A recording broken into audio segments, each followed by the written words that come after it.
우리 한번 같이 기도하겠습니다. 하나님, 오늘 말씀하여 주옵소서. 성령님 기름 부어 주옵소서. 은혜를 부어 주옵소서. 오늘도 영적인 주의 말씀 앞에 오늘도 깨달음으로 서게 하여 주옵소서. 우리 한번 통성으로 기도합니다. 왕 되신 하나님, 이 시간도 주의 피 묻은 손으로 만져주시고, 오늘 사랑하는 성도들 중에 몸이 약한 분들, 또 더위에 너무 시달리신 분들, 건강으로 또 하나님 경제적인 어려움 속에 있는 분들은 풀으시고 여시고 해답을 주심으로 인하여 주님 때문에 하나님 응답받는 시간 또 되게 하여 주옵소서. 주님 만져 주옵소서. 이 시간에 주님 동행하여 주옵소서. 예수 그리스도의 보혈로 오늘 우리를 적셔 주옵소서. 예수님의 이름으로 기도합니다. 아멘. 당신은 누구 편인가 하는 제목입니다. 여러분, 이런 말을 우리가 이 지상에서, 때로는 우리 동네에서 아니면 가까운 친구들에게서 이런 말을 했다면 이건 상당히 긍정적인 것보다는 또 편가르기라는 부정적인 의미를 더 띠게 됩니다. 아마 대한민국처럼 많은 정치적인 변화가 많은 나라에서 당신은 누구 편이요? 하는 질문 자체가 어쩌면 좀 금기시해야 할 질문일 수도 있어요. 왜냐하면 오히려 그것은 득보다는 실이 더 많은 그런 질문이 될 수 있기 때문이죠. 그런데 여러분, 오늘 이 질문은 영적으로는 반드시 해야 합니다. 그리고 이 질문에 따라서 내가 누구인가를 알게 되고 동시에 그 열매를 나는 따게 될 것이며, 그리고 그 종국적으로는 내가 바른 길을 가고 있는지 생명의 길을 가는지 사망의 길을 가는지를 결정하는 요소이기 때문이에요. 성경에 보니까 같은 혈통, 같은 어머니 뱃속에 왔다고 해서 같은 편이 아니에요. 영적으로는 전혀 다른 편일 수 있다. 우리가 잘 아는 대로 가인하고 아벨은 같은 어머니에게서 나왔지만 이미 소속은 완전히 다른 자녀들이다. 하나는 지옥 갈 자녀고 하나는 천국 갈 자녀였다. 놀랍지 않습니까? 야곱과 에서가 같은 어머니 속에서 나왔지만은 전혀 다른 영적 소속을 갖고 있다. 어쩌면 예수님께서 말했던 아리송한 말씀들이 있어요. 오늘 내가 내 부모와 형제를 미워하지 아니하면 나의 제자가 될 수 없다. 이 말은 가정 불화를 하고 오라는 뜻이 아니잖아요. 가정 안에서도 한 가정 공동체, 소위 식구라는 이름으로 같이 밥을 먹는 존재일지라도 영적으로는 소속이 다를 수 있다는 거예요. 이게 엄연한 현실이다. 우리가 인정하고 싶지 않지만 눈을 뜨고 인정을 하고 봐야 할 일이, 내가 사랑하는 어머니, 내가 사랑하는 남편, 내가 사랑하는 자녀가 나와 전혀 다른 지옥 갈 수 있을 수 있다는 것이 성경의 현실적인 가르침입니다. 그러므로 성경에서 보니까 나는 오늘 이 시간에 내가 누구 편에 있는지를 아는 것은 영적인 존재됨에 대한 확인일 뿐만 아니라 하나님이 허락한 인생의 기회를 낭비하지 않고 성공적인 삶을 사는데 매우 중요한 요인이 되는 겁니다. 여러분, 사도 바울은 그래서 고린도전서에서 내 자신이 믿음이 있는지 시험하고 확증하라 하는 말을 자꾸 해요. 가만히 평소에 있어도 알 수 있다면 아마 이런 말을 안 할 거예요. 시험하고 확증하라 하는 말은 try, 어떤 시도를 통하여 너는 그 자신의 누구인지를 드러내어라 하는 겁니다. 내가 그렇지 않으면 그리스도 바깥에서 버리운 자니라. 그리스도 바깥에 있을 수 있는 존재. 내가 믿음 생활을 하고 있지만 신자긴 하지만 내가 항상 성령 충만하지 않기 때문에 한순간순간마다 그리스도 바깥의 선자로서의 삶도 살 수 있기에 한순간에는 유혹을 받는 존재요, 넘어지는 존재요, 시험받는 존재요, 심지어 악행을 하는 존재도 될 수 있다는 것을 알아야 한다는 것이죠. 여러분, 그런 면에서 성령에 속했느냐 악령에 속했느냐 참 무서운 얘기입니다. 영에 속했느냐 육에 속했느냐 하는 것은 이 시대의 진정한 영적 질서를 찾고 성공적 삶을 살아야 할 것을 의도하고 있는 거예요. 오늘 본문을 보시면 한 가지 이제 이벤트가 벌어졌습니다. 그것은 매우 좋은 겁니다. 여러분, 예수님은 해방자요, 해결자요, 치유자요. 그럼 해방은 누구한테 해방하는 겁니까? 우리는 8.15 해방의 그 기쁨의 비명소리를 알고 있죠. 참 여러분, 일제가 얼마나 우리를 혹독하게 고문을 했는지, 유관순 열사 같은 그 유관순 열사를 보니까 귀에서부터 여기까지 다 면도날로 오려가지고 코에다가 고추물을 넣어서 7개의 구멍에서 물이 나오게 하고, 그리고 윗속에는 면도칼을 오려서 집어넣어서 계속 돌리면서 고통 가운데 있게 하고, 그리고 참 이 강단에서 말할 수 없는 정말 성고문 같은 걸 하는데, 그리고 비참하게 17살 딸이 처절하게 죽어간 걸 보면 참 일제가 집요하게 숨기고 싶은 마지막 고문이 하나가 있어요. 근데 그런 고문이 다 드러나는 걸 보면 정말 그런 가운데도 조국의 독립, 여러분 우리의 자주권, 이걸 위해서 완전히 그 17세의 소녀가 일어났다는 것은 여러분 우리가 한번 마음을 숙연하게 하는 거예요. 과연 오늘 이게 해방이라는 것, 오늘 자유라는 것, 여러분 이 땅에는 지금 뭐가 있는가 하면 공중 권세자문자가 내려와 있습니다. 인정하셔야 됩니다. 그 자가의 세력을 가리켜 성경은 세상의 임금이라는 파워로 얘기합니다. 세상에서 영향을 끼칩니다. 그 파워의 열매는 파괴입니다. 죽음입니다. 어떤 형태든 간에 이게 들어가면 가정이 깨어지고 무너지고 파괴되고 오해되고, 여러분 친구 간에도 여러분 이간질이 생기면 무너지고 깨어지고 파괴입니다. 파괴가 무섭지 않습니까, 여러분? 이태리 지진 보니까 이태리 같은 아름다운 나라, 뭐 감성의 나라, 뭐 토스카니의 나라, 그런데 이게 터져버리니까 거기도 너무나 무력한 생족이 되지 않습니까? 하루아침에 무덤이 되지 않습니까? 파괴라는 건 무서운 거예요. 여러분 순이 파괴가 되면 무서운 겁니다. 공동체에 분열이 오고 깨어지면 무서운 겁니다. 그게 누가 하는 거냐? 이게 누가 하는 거냐? 내가도 하지만 내 뒤에 배후에 영향을 주는 세력이 있다. 이게 들어와서 여러분 집요하게 하나님의 자녀들 세상을 어지럽게 하고 파괴하여 죽음에 이르게 한다. 이것을 깨뜨리고 해방시키는 거 정말 주님께서 우리에게 주시는 정말 축복 중에 하나죠. 그리스도의 이름으로 우리 승리한다는 거, 회복된다는 거. 오늘도 여러분 보니까 갈릴리 지방에 귀신 들린 사람이 있어요. 귀신 들렸다. 영어로 하면 possessed, 사로잡혔다 하는 거예요. 아마 우리 성도들은 아마 성경을 통해서 읽으셔서 어느 정도 이해가 있으리라고 봅니다만, 귀신이 들려버린 것은 귀신이라는 영적 실체가, 죽은 자의 영혼이 귀신은 아니에요. 귀신은 귀신입니다. 따로 있는 존재입니다. 타락한 전사이죠. 오늘 누구든지 간에 사람의 몸을 노립니다. 유리방어하고 자기 집이었기 때문에 인간만큼 집 지어놓은 게 딱 좋아요. 집을 지었잖아요. 근데 부도가 나서 그 집을 더 이상 인테리어를 못하고 그냥 방치된 건물이 덜어 있어요. 그러면 거기 누가 들어가죠? 동네 애들이 들어가서 거기서 완전히 아지트를 삼고, 노숙자도 들어가서 거기서 참 뭐 고기도 구워 먹든지 아니면 뭐 불을 지르든지 아니면 추울 때 뭐 뭘 떼든지. 이게 사람의 집이 없는 이 귀신은요, 인간의 집을 노리기 때문에 귀신에게 문을 열어놓으면 들어가는 거예요. 들어가기를 원하는 거예요. 그 귀신 들렸다는 말 하는 거 아니에요. 귀신 들렸다. 영향을 받는다는 거는 다릅니다. 혹시 정신병 들린 거하고는 어떻게 다르냐? 아주 다른 겁니다. 소스가 틀립니다. 이게 같이 올 수는 물론 있어요. 정신질환이 너무 우울증이 깊어지면, 우울증이 바로 사단의 사촌이기 때문에 문을 열어두면 귀신이 틈을 타서 들어올 수는 있어요.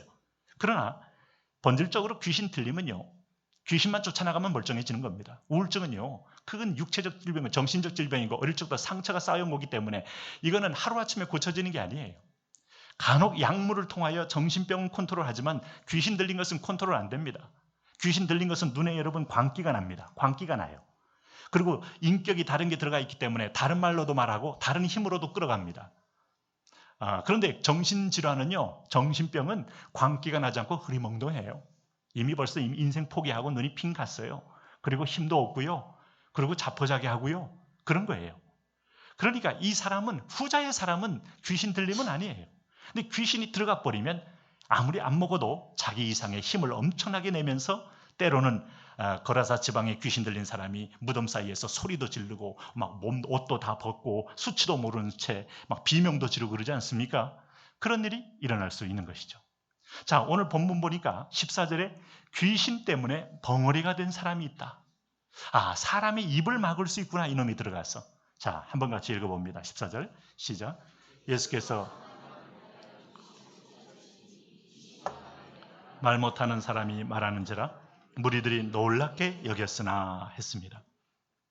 오늘 여기 벙어리 됐던 사람이 여러분 마태복음에도 나오고 마가복음 나옵니다만, 이 복음서에서는 귀머거리와 함께 왔다는 거예요. 그러니 귀도 먹고 말도 못한다. 참 고깃덩어리처럼 이 감각 기능이 완전히 막혀버린 존재다. 참 불쌍한 사람입니다. 근데 오늘 주님께서 이 상황을 보시고 귀신을 내어 쫓고 나니까 입이 터졌습니다. 참 동네의 희소식입니다. 사람들에게 희망을 줬습니다. 그 눌림과 자유와 저주에서 풀어서 이 사람이 드디어 말도 하게 됐으니 얼마나 기쁜 일입니까? 자, 이런 좋은 일이 일어났을 때 문제는 그 반응이에요. 여러분, 이게 사건과 이벤트는 뭘 주는가 하면 당신이 어디에 속해 있는지의 그 정체를 드러내게 합니다. 여러분, 6.25가 터졌을 때 결국은 우리는 공산주의도 모르고 사회주의 이런 것도 잘 모르고 농민들이 뭘 압니까? 레닌도 압니까? 뭐 스탈린을 압니까? 뭐 누구를 압니까? 그러나 적어도 소장농으로 눌려 있으면서 저 지주놈이 내 것 다 뺏어갔다 하는 마당에 모든 땅을 무상 배분해 준다, 또 모든 사람에게 공평한 세상이 온다 하는 것 때문에 죽창 들고 일어난 자체적 빨갱이들이 너무나 많았잖아요. 물론 그분들을 나쁘다고 말할 수는 없어요. 그러나 그들이 어쨌든 알고 있었던 그런 그 혁명에 대한 그런 관념과 개념은 현실과는 많은 차이가 있었습니다만은, 그게 바로 뭐예요? 내가 누군지를 모르는데 어떤 일이 벌어지면 내가 어떤 생각을 갖고 있는지가 드러난다 이 말이에요. 사람이 위인이 어떤가 하면 그 사람의 위인됨이 그대로 어떤 사건을 통하여 드러나게 되는 것이다. 지금 대한민국이 여러분 안전하다고 보십니까? 뭐 이번에 여러분 제가 신문에도 칼럼을 잠깐 썼습니다만은, 참 우리나라 그동안 많은 그 북한에서도 사인을 보냈어요. 핵무기 탈퇴를 하면서 만든다 해도 우리는 아직도 기술 수준이 안 된다. 그 다음에 뭐 SLBM이라고 해서 잠수함에서 미사일 발사하니까 앞으로 한 5년 후 정도에 아마 바라볼 일이지 아직은 저건 기술적 한계가 있다. 계속 이럽니다. 이거는 국방부가 이런 말을 하면 안 되는 거 아니에요? 사실은 죄송하지만은. 네. 그렇지만 여러분, 순식간에 이것이 이제 다 실전 배치할 수준까지 올라갔고, 정말 어느 순간에 모르게 잠수하면서 이런 핵무기를 장착하는 이제 무기가 떠오르게 되면 완전히 우리는 안 보는 볼모가 된 거고 구멍이 뻥 뚫린 상태. 자, 이런 상황이 됐을 때 여러분, 중국이 세계 초강대국이 되었습니다. 자, 러시아는 여전히 군사력에서는 세계 2위권을 달리고 있는 막강한 나라입니다. 일본이 재무장을 이미 선언했고 좀 차근차근 준비하고 있고 엄청난 기술력을 가지고 모든 그 전투기를 비롯하여 모든 무기들을 국산화하는 데 집중하고 있습니다. 우리는 뭐 하고 있느냐라고 뭐 하긴 합니다만은, 적어도 이 강대국 사이에서 보면 우리가 하는 일은 참 너무, 이게 과연 이 민족이 가는 방향이 맞는가 할 때 이 사이에 뭐가 하나 터지면 우리의 실력이 드러나고 우리의 정체성이 드러나고 우리 속에 있는 내가 누구 편에 속했는지가 드러나는 거 아니겠어요? 영적인 것도 똑같다 이 말이에요. 오늘 여러분 귀신 쫓아내는 것은 오늘 적어도 인류의 희망이죠. 근데 귀신이 귀신을 쫓아낼 수 없다고 주님 얘기했잖아요. 그럼 간혹 여러분들이 무당들이 하는 건 뭐요? 무당들이 하는 건 쉽게 말하면요, 첫째는 약간의 거짓 흉내를 내는 거고, 두 번째는 귀신이 잠시 쉬는 거예요. 먹을 거 주고 지한테 쪼아리고, 귀신이 요놈이 질투도 많고 요놈이 샘도 많고 요놈이 아주 그렇거든요. 그러니까 굽실거리면서 비나이다 하니까 잠시 쉬는 건데 나가는 게 아니에요. 귀신을 쫓아내는 건 예수 그리스도밖에 없어요. 퇴마사? 뭘로? 얼마나 혼돈 혼미? 오늘 그리스도 이름으로 이게 그리스도와 원수된 존재를 그리스도 주님이 쫓아내잖아요. 자, 이것은 여러분 우리에게 유일하게 눌린 데서 해방을 주는 자유입니다. 근데 이러면 다 좋아할 것 같은데, 이 놀라운 영적 사건에 다 기뻐할 것 같은데, 놀라운 사실은 다 기뻐하지 않더라. 귀신이 나가며 말 못하는 사람이 말하는지라 무리가 놀랍게 여겼으나, 놀랐다는 건 좋아했다는 말하고는 좀 거리가 멀어요. 대부분 누리들이 놀라긴 놀랐어요. 근데 여기서 조금 더 나가서 15절 보세요. 이런 반응을 보입니다. 같이 한번 읽습니다. 그 중에 더러는 말하기를 그가 귀신의 왕 바알세불을 힘입어 귀신을 쫓아낸다 하고, 16절은 더 심합니다. 시작. 또 더러는 예수를 시험하여 하늘로부터 오는 표적을 구하니 그랬습니다. 여러분, 여기를 보시면은 이 더러가 누굴까? 그 중에서 종교적 지도자, 마태복음은 이 사람들이 서기관이라고 말합니다. 마가복음에서 보면 바리새인들이 여기에 떠 있다고 말합니다. 이 사람도 오랫동안 율법을 지켜오면서 종교적인 기득권자가 되었습니다. 종교가 기득권을 꼭 가져야 하는지는 모르겠습니다만, 기득권과 합쳐지면서 그것은 자기를 높이고 안정되게 만들면서 밥벌이가 되고, 그건 영원히 변할 수 없는 철밥통이 되면서부터 이 사람들은 현상 변화를 싫어하는 사람들이 되었어요. 여러분, 이 사람들의 반응은 놀라운 반응입니다. 저가 귀신의 왕 바알세불, 바알은 왕입니다. 세불이라는 것은 팔입니다. 파리의 왕이다. 이게 원래 좋은 뜻은 아니었어요. 정확하게 말하면 그 파리가 똥파리를 가리켜요. 똥파리의 왕이다. 귀신의 왕을, 귀신의 왕귀신을 불러서 쫓아내고 있는 거다라고 예수님이 하는 일에 대해서 그렇게 표현하는 거예요. 지금 예수님이 하시는 일을 거룩한, 오늘 마태복음 12장에서는 똑같은 본문에서 이것이 바로 성령의 능력으로 하고 있는 것이다. 너희가 이렇게 말할 때 너희는 성령을 회방하는 것이다. 모든 죄는 사하심 받을 수 있다. 여러분, 심지어 오늘 사도 바울이 용서받은 거 보니까 예수 믿는 사람을 잡아 죽이고 십자가에 못을 박는 짓을 했어도 주님의 긍휼과 용서가 임합니다. 그런데 한 가지는 용서받지 못한다. 성령이 하는 일에, 성령이 움직이는 일에, 성령이 뭔지도 모르겠다고 말하는 자들 앞에 성령이 회방받는 것은 용서할 수 없다 라는 거예요. 그러니까 이분들은 기득권이라는 그 자기의 변할 수 없는 기득권에 붙들려서 성령이 하는 일에 회방했다는 거죠. 그러면서 한 부류는 또 뭡니까? 아마 서기관들이라고 보여집니다. 서기관들은 이성주의고 서기관들은 굉장히 현실적이고 아마 확증되지 않으면 이 사람들은 도무지 믿는 자가 아니니까 표적을 또 보여라 봐라. 그럼 내가 당신이 하나님의 아들로 하는 일을 믿겠다는 거예요. 여러분, 마태복음 보면 일부는 당신이 정말 다윗의 자손으로 온 메시아가 맞습니까? 라고 반응하는 긍정적 반응도 혹 있었어요. 근데 이 소수의 반응은 다수의 부정적인 반응에 묻히게 됩니다. 그리고 저가 귀신의 힘을 불러서 오늘 귀신을 쫓아내고 있다라고 예수님을 폄하하기 시작합니다. 그리고 당신이 정말 하나님의 능력으로 한다면 지금 우리 앞에 표적을 한번 보여봐라 하는 거예요. 여러분, 우리가 한번 잘 생각해 봐야 합니다. 이제 이것이 바로 오늘 정체가 드러난 거예요. 너희는 누구 편이냐 하는 편에서 너희의 이 믿음의 실체가 그대로 드러나고 있다는 것이죠. 오늘 여러분, 예수님이 누가복음 9장만 열어봐도요, 거기서 5,000명 먹는 기적을 행하신 분입니다. 갈릴리 주변에 모든 동네에 소문이 다 파다하게 퍼져 있습니다. 먹은 사람들이 한두 명이 아닙니다. 5,000명, 15,000명이 먹고 그 지역을 떠들썩하게 합니다. 무슨 표정이 더 필요해요? 주님께서 변화산에 올라가서 완전히 광채가 나서 변화된 모습을, 이건 뭐 소수만 봤기 때문에 다수는 못 봤다고 할 수 있지만은, 여러분, 누가복음 9장에서 그 귀신 들린 아이를 또 한 번 고치잖아요. 제자들을 보낼 때 귀신을 제하는 권세를 또 주시잖아요. 알고 보니까 이 사람들이 정말 표적을 보고 싶다는 말은 도무지 당신을 인정하고 싶지 않다. 그런 말 아니겠어요? 예수님이 그 마음에 그들의 눈에 이 안경을 끼고 바라보고 있는 그들을 주님 알고 있어요. 이것이 불행한 겁니다. 왜냐하면 똑같은 본문인 마태복음 12장에 주님이 이런 표현을 써요. 나무도 좋고 열매도 좋다 하든지 나무도 좋지 않고 열매도 좋지 않다 하든지 하라. 그 열매로 나무를 아느니라. 독사의 자식들아, 너희는 악하니 어떻게 선한 말을 할 수 있느냐? 이는 마음에 가득한 것을 입으로 말함이라. 선한 사람은 그 쌓은 선에서 선한 것을 내고 악한 사람은 그 쌓은 악에서 악한 것을 내느니라. 내가 너에게 이르노니 사람이 무슨 무익한 말로 하든지 심판날에 이에 대하여 신문을 받으리니 내 말로 의롭다함을 받고 내 말로 정죄함을 받으리라. 다시 말하면 너희가 악한 데 속해 있기 때문에 악한 자의 영향을 받고 그의 생각과 사상 속에 붙들려 있어서 그런 말밖에 할 수 없다 하는 것을 주님이 지적하고 있는 거예요. 여러분, 잘 기억하셔야 됩니다.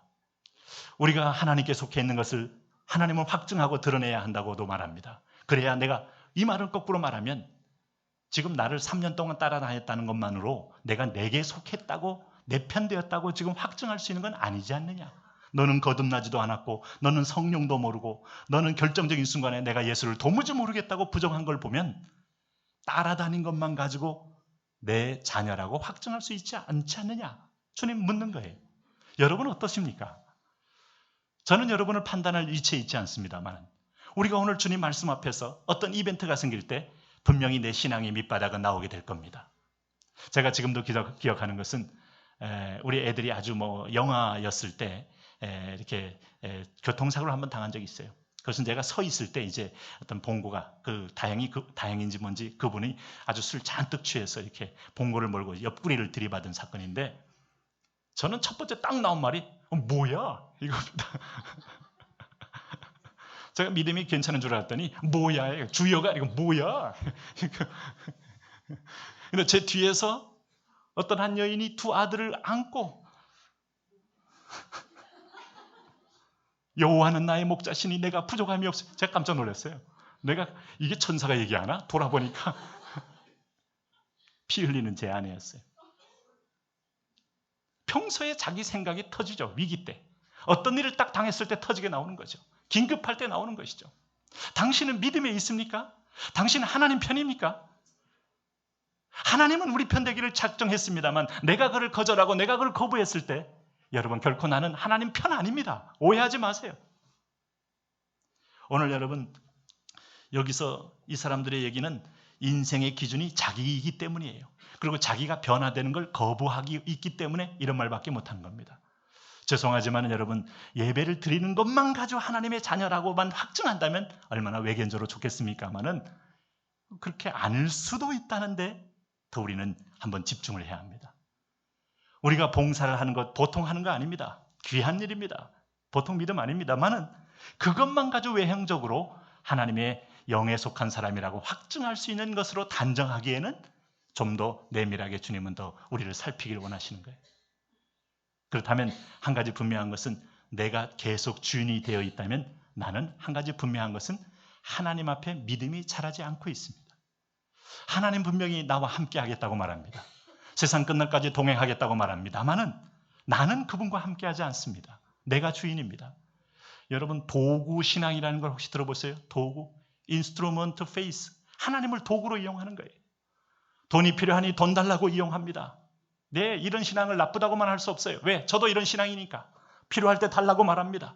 필요할 때 요청합니다. 필요할 때 자녀를 축복해 달라고 말합니다. 근데 한 가지 기억하십시오. 거기에 머물러 있다면 당신은 늪속에 빠져 있는 거예요. 하나님을 여러분, 하나님의 그 엄청난 능력을 10,000분의 1도 누리지 못하고 있는 내 수준만큼 하나님을 작게 만들어 버리는 거예요.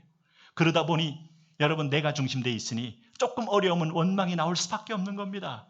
여러분, 내 상태입니다. 조금 여러분 열어주면 흥분하고 오버하다 보면 흔들려 넘어질 위기를 스스로 자초합니다. 네? 어떻습니까? 우리 속에 하나님 앞에서 이 사람들은 뭐예요? 그대로 귀로 본 것도 부정하고 눈으로 본 것도 왜곡합니다. 눈으로 눈앞에서 이 귀신 들린 아이가 해방되어서 자유를 얻었음에도 불구하고 기쁨에 참여하지 못합니다. 그만큼 기득권은 무서운 겁니다. 그만큼 자아는 무서운 겁니다. 그만큼 자기 애는 오늘 여러분 모든 상황을 왜곡시킬 만큼 힘이 있는 겁니다. 이것과 싸우셔야 돼요. 오늘 자아가 죽을 때. 제가 뭐 이 강단에서 책을 그렇게 자주 소개하지는 않습니다만은 A.W. 토저라는 분을 혹시 여러분이 서점에 가면 무조건 사서 아무거나 읽으셔.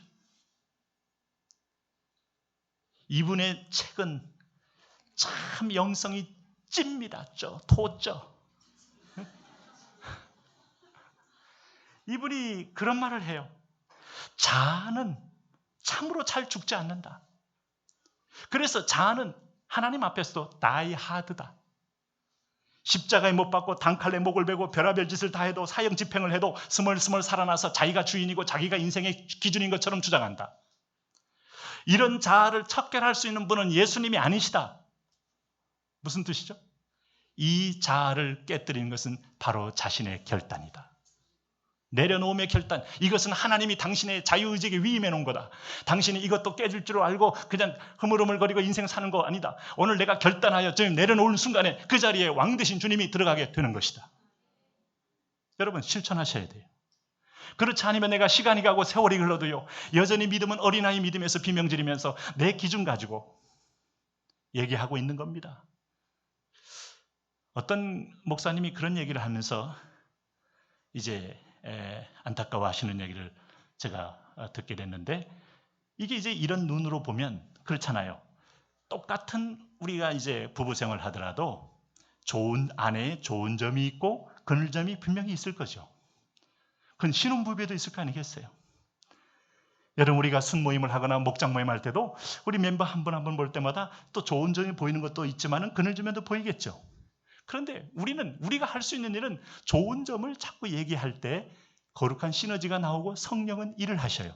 왜? 그걸 긍정에 대한 하나님의 선하신 손길에 대한 믿음과 연결되어 있기 때문에. 비록 현실적으로는 어려워도. 근데 여러분, 굳이 정답을 얘기하는 분이 있잖아요. 약점을 얘기하고 연약을 예를 들면 성품이 좀 온화해 보이는 사람은 우유부단하고 얘기하고, 소신 있는 사람은 고집이 세다고 얘기하고, 밝고 명랑한 사람은 여러분 덜렁댄다고 말하고 가볍다고 말하고, 배짱 있는 사람은 뻔뻔한 무대뽀라고 말하고, 다 맞는 얘기인데 오늘 하나님 앞에 한번 스캔 받은 사람들은 그 얘기를 긍정의 차원에서 얘기하면서 시너지를 냅니다. 나도 살고 너도 살고. 그런데 오늘 여러분 어둠의 그늘에 딱 갇히게 되는 순간부터 자기중심적인 비판이 나가면서 그것은 소위 파괴적 열매를 내는 것입니다. 자, 이런 시각으로 보면 여러분 아침에 교회 오실 때 양치하시고 오셨나요? 하시고 오셨나요? 네, 예배 늦으면 그냥 오셔도 됩니다. 그리고 양치를 하고 여러분 당도가 높은 사과를 하나 딱 무시면 어떻습니까? 맛이 어떻습니까? 맛이 씁니다. 대부분의 사람들은 아유 이게 사과가 왜 이렇게 쓰지? 하고 놓습니다. 사과가 쓰기 아니고 네가 쓴 거야 입이. 우리는 이런 식으로 보니 내 기준 가지고 보니 아내도 남편도 순원들도 다 부족한 사람, 신앙생활을 해도 내가 이렇게 수준 떨어지고 내가 질 떨어지고 내가 격 떨어지는 인간들하고 같이 있어야 돼 하면서 스스로 자멸의 길을 가는 언동을 하면서 무덤을 파는 셈이 되는 거죠. 돌이켜보면. 물론 우리 교회는 그런 분이 없으리라고 제가 믿습니다. 이런 눈으로 여러분 교회를 와보세요. 성령이라는 공동체요. 하나님이 세워가는 공동체요. 하나님께서 우리가 세워지는 공동체임에도 불구하고 뭐든지 다 걸리지 않겠습니까? 이 안경을 쓰면은. 이게 사두개인의 안경이요. 이게 서기관들의 안경인 거예요. 네? 그 어떤 목사님이 자기 교회에서 뭔가 이웃 돕기 위해서 막 투자를 하고 막 운영하는데 그 여러분 좋잖아요. 이웃 돕인 교회도 사명도. 근데 어떤 분이 다 그런 게 아니잖아요. 그래서 항상 그럽니다. 그 중에 덜어가 뭡니까? 그 중에 덜어는 야 저거 다 이거 사람들 끌어올려는 미끼지. 미끼를 줘야지 그러면. 아니 오늘 같은 시대에 여러분 교회가 교회 역할을 하고 종자인을 통하여 집중 공격받을 때 교회가 그게 진심으로 하냐 아니면 미끼를 끄는 걸 목적으로 하냐 그거야 하나님이 판단할 문제고 또 목사님의 양심이고 일단은 여러분 교회가 재정을 쓰면서 이렇게 이웃을 위하여 섬긴다면 그건 좋은 것이죠. 그리고 그걸 통하여 그분들이 이 안 믿는 분들이 교회에 온다면 그건 축복이죠. 할렐루야. 이 긍정의 언어 이분이 안타까워하는 거예요. 뭘 해도 자꾸 그런 사람이 있다는 거죠. 근데 오늘 본문에도 보면 감사한 건 우리 교회는 그런 분 없잖아요. 네, 더러는 말하기를. 네? 믿음의 자리에 여러분 하나님 말씀이 채우지 않으니 그 안경이 끊임없이 나의 전방위적으로 내 인생을 어둡게 만드는 거예요. 오늘 주님은 오늘 이게 다 이렇게 변하지 않게 되면 끊임없이 하나님과 거스림을 갖게 되니 얼마나 인생이 불편하고 얼마나 인생이 허심하겠느냐. 여러분 교회는 기득권을 쌓아가는 자리가 아니잖아요. 근데 연수가 생기고 나이가 들면 기득권이 서서히 쌓아가지면서 스스로 늦게 온 사람들은 다 나비스요. 그 늦게 온 사람들, 나중에 온 사람들은 다 나보다 밑에 있는 사람처럼 보게 됩니까? 그건 거꾸로 되는 질서일 수 있죠. 그러니 여러분 아침에 주일날 교회 딱 나올 때 오늘 아침부터 일찍 7시에 나오셔서 장로님하고 우리 김광규 지사님 늘 나오시는데 와서 이렇게 청소할 때부터 벌써 이미 제가 설교하기 전에 이분들이 다 설교 다 하시는 거 아니에요? 문을 열고 있는 거 아니에요? 토요일 금요일마다 막 토해놓은 것들을 싹 씻고 맞이하는 그 말씀 속에 그리스도의 향기가 쉬운 건 아니에요. 물론 더울 때 여러분 오늘 주방에 들어가서 그래도 끈끈하게 제자리 지키는 걸 보면 뭔가 여러분 오늘 이 공동체를 향한 세움의 어떤 영성을 느끼잖아요. 수고의 영성, 땀방울의 영성. 네? 여러분 우리가 안 믿는 아니면 연약한 지체를 위하여 우리 바나바들이 또 일일이 터치하고 함께 하려고 할 때 그때 세워지는 영성, 나를 모으는 자와 해치는 자, 세우는 자와 흩는 자, 이것은 주의 공동체의 주님의 뜻인 것이죠. 그럴 때 그 핵심이 뭡니까? 자기 부인이 아니면 불가능합니다. 그 부인은 어디서 오는 겁니까? 은혜가 아니면 불가능해요. 여러분 은혜를 받으시기를 바랍니다. 은혜를 받아 누리시길 바랍니다. 여러분 오늘 교회에서 장로가 되고 교회에서 여러분 권사가 되고 교회에서 목사가 되면 싹 섬기고 싶은 마음이 일어나는 것은 은혜가 아니면 불가능한 겁니다. 지위 때문에 명예 때문에 올라가서 뭐 할 겁니까? 거기 무슨 자리가 있습니까? 공허한 자리요, 허망한 자리요. 은혜로 섬길 때마다 임재가 있고 축복이 있고 그래서 축복이 되고 그래서 기쁨이 되는 공동체 아니겠습니까? 할렐루야. 여기에 축복이 있는 거죠. 그래서 현대인들은요 실제로 마음의 주인을 못 두기 때문에 지가 들어가지만은 늘 그래서 공허하다는 거예요. 아놀드 토인비가 그런 말 한 적이 있어요. 현대인들의 마음은 여전히 진공 상태와 같다. 결혼정보회사인 듀오라는 그런 회사가 있다는 걸 제가 알았어요. 버스 옆에다가 붙여놨더라고. 듀오, 결혼의 듀오. 그래서 저게 이제 중매하는 회사구나 이걸 알았는데 거기서 이제 미혼 남녀 463명을 설문조사 조사를 했어요. 근데 미혼 남녀니까 이제 뭔가 남자를 좀 뭐 만나고 싶고 여자를 만나고 싶고 뭐 그래야 뭔가 이렇게 이제 이벤트가 일어나지 않겠어요? 근데 이 사람들이 평소에 쓸쓸하고 허전했던 경험이 있는데 그게 놀랍게도 90%가 핸드폰과 관련되어서 일어난 쓸쓸함, 허전함이었다는 거예요. 그러니까 여러분, 이게 핸드폰이라는 거, 요즘 스마트폰이라는 게 초연결 사회라는 거 아니겠어요? 초연결 사회. 요즘 페이스북, 여러분도 아마 다 아시겠지만은, 야, 제가 영국에 간 친구가 이제 한 몇 년이 돼서 이게 처음 연락이 안 돼서 혹시나 해가지고 제가 한번 추적해가지고 해보니까 그 얼굴이 딱 나오는 거예요. 이게 놀랍잖아요? 그 제가 이제 갑자기 뭐 이 제 생일이라고 막 이제 대학 부제자들이 막 축하합니다 축하하는데 난 이 동네에 사는 줄 알았어요. 그래서 고맙다 하고 딱 보냈더니 노르웨이에 있는 거예요. 노르웨이. 이야, 그러니까 여러분, 이 전 세계가 지금 완전히 우리가 네트워크 다 돼 있는 거 아시죠? 초연결 사회. 한국에 사진 찍히면 노르웨이 바로 뜹니다. 여기서 뜨면 노르웨이에서 뜹니다. 그런데도 불구하고 현대는 이 스마트폰 때문에 더 고독하고 허전하다. 이유는 은근히 들어보면 간단해. 남성의 경우는 아무에게도 문자나 메시지가 안 올 때 제일 허전함을 느낀다. 여성 동지들의 경우에는 SNS에 자기가 뭐 하나 올렸는데 어느 놈도 좋아요를 누르지 않을 때 겁나게 고독하다. 함께 있으면서 서로 스마트만 바라보고 있을 때 그때 외로움, 쓸쓸함을 느낀다. 우리 현실이죠. 만나면. 앞에 그 식탁 놓고 카톡으로 대화하는 거 아니에요? 오늘 반찬이 줬어. 그 기기를 통과하면서 우리는 그 공허한 텅 빈 중심을 느끼는데 오늘 그 자리에 예수님을 채우십시오. 예수 그리스도의 말씀을 채우십시오. 나는 기도를 시원찮게 하면서 신앙생활하는 걸 이해할 수 없는 거죠. 어떻게 이해합니까, 여러분? 네? 기적이에요. 그 기도를 별로 안 함에도 불구하고 그리스도인이라고 말하고 다니는 건 기적 아닐까요? 주님과 날마다 만나고 날마다 내 마음을 청소하고 그 성령의 생수를 받아들이며 내 마음을 새롭게 하며 동일하게 함께 호흡하며 여러분, 그거 없이 내가 하는 모든 말들은 내가 하나님 편에 속했는지 하나님 바깥에 있는지를 한번 살펴본다면 어느 순간에 나는 내가 서 있는 자리가 이게 어딜까? 오늘 주님이 말합니다. 첫째, 주님께 속해 있는 자는 누구냐? 21절 한번 읽어보십시오. 같이 한번 21절, 22절 시작.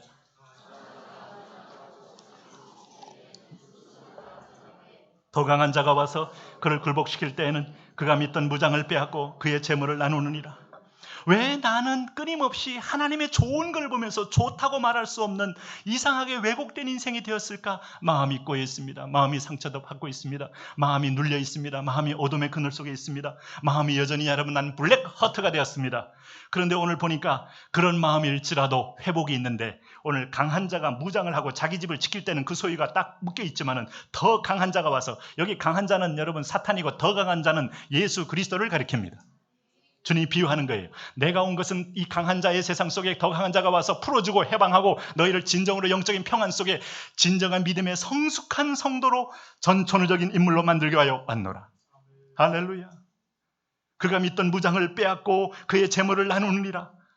오늘 여러분, 오늘 우리가 사단에 매여서 우리가 쓰는 물질이 다 철저하게 자기를 위하여 쓰긴 합니다만 상급도 없고 그러면서 나눔도 없고 더욱더 마음은 빈곤해지고 마음은 더 좁아지고 그런 것을 우리를 풀어서 물질도 하나님의 성령을 따라 재생산하고 재투자하고 어마어마한 하나님의 열매를 걷게 하는데 쓰게 만들고 할렐루야. 놀랍잖아요. 여기 보니까 이게 성공적 인생이죠. 이게 행복한 인생이죠. 여러분 다 행복한 인생 되시기를 예수 그리스도의 이름으로 축원합니다. 그런 인생 되셔야죠. 두 번째는 여기 23절입니다. 같이 한번 읽습니다. 시작. 나와 함께 하지 아니하는 자는 나를 반대하는 자요 나와 함께 모으지 아니하는 자는 해치는 자니라. 함께 한다는 것은, 모은다는 것은 주님께서 오늘 양떼를 모으고 있습니다. 주님은 여러분 마지막 시대에 최후의 강한 나라로서 강한 자의 진정한 주군으로서 오셨어요. 바벨론이 지배하는 시대에 페르시아가 지배했던 세상에, 아수르가 지배했던 세상에, 로마가 지배했던 세상에, 헬라가 지배했던 세상에 마지막 제국의 최후의 주군으로 오신 분이 예수 그리스도이십니다. 그분이 오셔서 오늘에게 그 더 강하신 분이 말씀하기를 나와 함께 모으는 자가 되라. 뭘 모읍니까? 이 성 중에 내 백성이 많다 그랬어요. 하나님 백성을 위하여 전도하는 겁니다. 하나님 백성의 복음 증거하는 겁니다. 여러분 이번 학기에 한번 우리가 목장별로 순별로 한번 새로운 분들을 방석을 비워놓고 한번 계속 한 2달 동안 기도하면서 이 자리에 하나님 오늘 우리가 필요한 사람들이 와서 채워지게 하옵소서. 그래 목장직님이 말씀을 전하시든 그 다음에 우리 순모님이 음식을 조금 준비해 주시든 한 영혼을 위하여 모아지는 역사에 성령의 역사가 있고 하나님의 꿈이 있고 비전이 있고 회복이 있고 그거 여러분 내 돈 쓰고 봉사할 때 그 제정신입니까? 그게 바로 하나님이 주인된 사람의 영적 자유예요. 축복이에요. 할렐루야.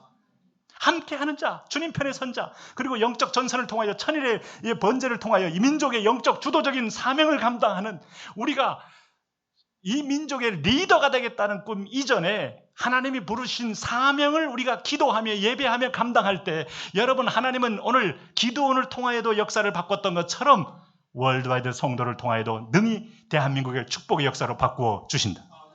할렐루야. 우리가 모른다니까요. 히틀러가 여러분 전쟁 일으키고 나서 히틀러는 교회하고 협약을 합니다. 가톨릭 교회하고는. 가톨릭 교회는 히틀러를 지지합니다. 자, 그러면 가톨릭 교회의 지지를 받은 히틀러는 하나님 편일까요? 그 하나님 편된 사람이, 여러분, 그가 암살에서 구원받고 나면 항상 그런 말 했어요. 하나님이 나를 보호해 줬다고. 하나님 편입니까? 정말 하나님 편인지는 점점 더 실체가 드러나 봐야죠. 그는 유명한 음악가를 데려다가 그는 연주도 하고 때로는 찬송도 연주도 하면서 평안을 즐겼습니다. 하나님 편입니까? 아리안주의라는 이데올로기가 들어가면서부터 노란 머리에 하얀 피부에 여러분 파란 눈에 이런 인물이 세상의 최고의 우월한 인종임을, 그게 여러분 신앙입니까? 성경이 그런 이야기 합니까? 우월인 자는 흑인들이 더 우월해요. 이번에 달리기 할 때 누가 다 뛰어요? 전부 백인 없잖아요. 두부 같은 애들 뛰다가 빌빌하고 흑인들은 그냥 됐어요. 볼트. 우월하려면 겸손해야지. 그러고 나서 600만 유대인들 학살해. 1000만이라고 말하기도 하고 어떤 때는 막 그래요. 근데 여러분, 유대인들이 이 독일 경제를 장악했는데 그게 눈에 가시와 같은 거예요. 유대인들 때문에 독일이 망한다는 거예요. 아니, 거꾸로 말하면 유대인들의 경영, 유대인들의 금융업, 유대인들의 여러분 경제 활동을 통해 독일이 지탱돼 있던 겁니다. 정직하게 보면요. 그런데 민족주의 안경을 딱 쓰고 보니까 저놈들 제거하면 우리가 살 것처럼 보여요. 그래서 그냥 처형해버리고 몰수해서 전쟁 자금으로 쓰는데 하나님이 함께한 겁니까? 영국이 여러분 독일을 침범하러 갔다가 패퇴합니다. 29만의 대군들이 다시 고향으로 도보해협을 건너 영국으로 돌아와야 합니다. 히틀러가 명령합니다. 도보해협 속에 모조리 진멸시켜라. 그때 독일의 전투기, 독일의 여러분 타이거 탱크는 충분히 그럴 만한 힘이 있었어요. 그리고 독일의 보병들도 힘이 있었어요. 그때 영국의 수상이 전 국민에게 선포합니다. 우리 아들들이 무사하게 본국으로 돌아올 수 있도록 여러분 기도합시다. 이날은 전 국민의 기도의 날입니다. 그때 기도했던 내용이 뭐였겠습니까? 다 자식 보낸 군대에 보낸 부모의 마음이 똑같듯이 하나님 우리 아들을 살려주시고 우리 아들들이 안전하게 귀가할 수 있도록 도와주옵소서. 여러분, 그 기도가 끝나고 나서 독일이 침범하고 공격을 하려고 할 때 독일 진영에 폭풍아 불어서 비행기 한 대 못 떴다는 거 아니에요.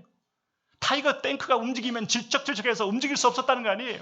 근데 더 놀라운 사실은 영국군이 이 복귀하는데 수많은 배들이 와서 실어가는데 전투함이 아닙니다. 그런데 불구하고 도보해협은 그렇게 고요하고 잔잔했다는 거 아니에요. 할렐루야. 마지막 역사의 때 여러분 히틀러의 종말이 어떻습니까? 제3제국의 종말이 어떻습니까? 그리고 마지막 최후의 승리가 어떻습니까? 더 강하신 하나님, 더 하나님 인자와 모으는 하나님, 그 편에 선 사람의 최후의 믿음의 승리 있지 않습니까? 주님, 오늘 우리가 환난 날에 내가 나를 부르라. 내가 너를 도와주리니 내가 너와 함께 나를 영화롭게 하리라. 오늘 여러분 하나님 편의 선자의 삶, 내가 주인 삼은 거짓된 걸 내려놓고 주님이 주인된 아름다운 삶. 할렐루야. 그 길을 가고 그 일을 자유하게 하게 하여 주옵소서. 하나님 아버지, 우리 사랑하는 성도들 그렇게 승리하며 살 수 있도록 축복하여 주옵소서. 대한민국에 전방위적으로 도전해 올 때